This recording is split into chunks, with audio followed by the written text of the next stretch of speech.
Okay, peeps and YouTubers and all my friends out there.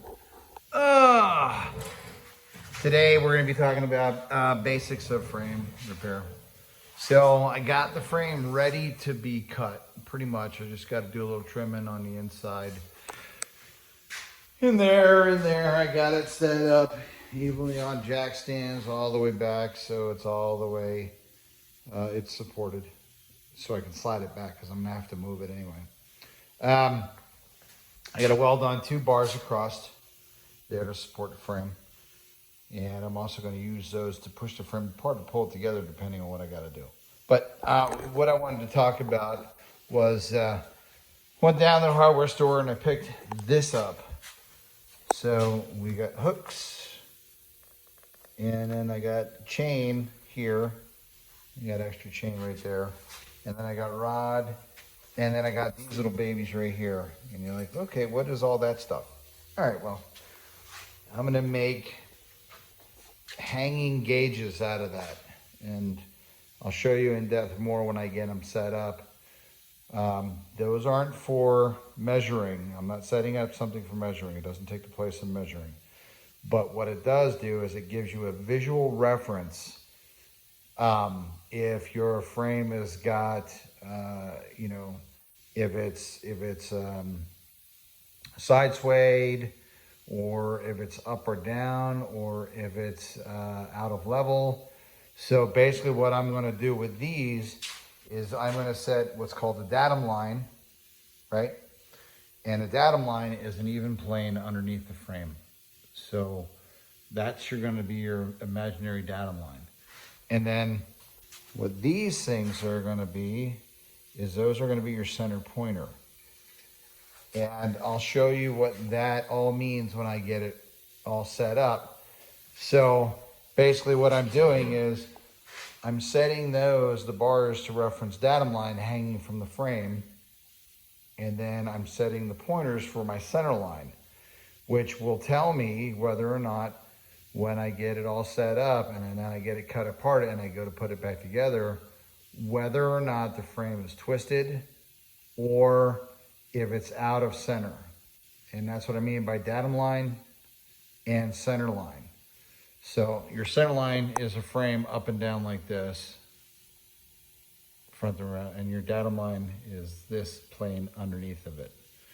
So if I had actual hanging gauges, which I did have a set, but I have no idea where they have gotten off to. My hanging gauges and my tram gauge are gone, and I have no idea where they went. But anyway, I can get around that. This is only to be used like this if you know you have a straight frame. I know this frame is straight. I've measured it. And to get diamond, you simply measure crossways. So you pick symmetrical points on the frame and you measure from that point to that point, from that point to that point. And that'll give you any kind of diamond situation where one rail is back and one rail is forward, that sort of thing. So that'll tell you if you're out of square that way. So if you're cocked sideways, or, or the other, that's when you cross measure.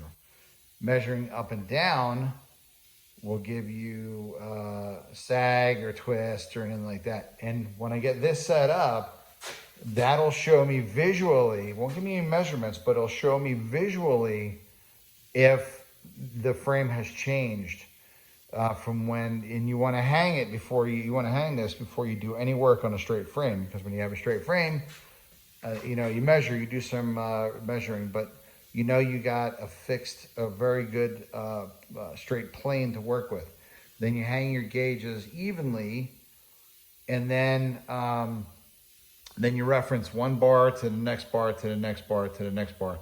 And if you look across those and those are straight, then you know that your datum plane is good. If you look at where you fixed your center points, right, you line them all up and you cut the frame and then you lengthen it, and you have a pin here and a pin there, but then you have another pin over here. Well, then you know the back of it's swayed out. So you need to bring the back of it or bring the frame portion forward. And I'll go more in depth on that and what I mean. But what we want to do is underneath the car, when we're looking at those gauges hanging, we want to make sure that the 4 bars are even when we look across them. Like here's my fingers.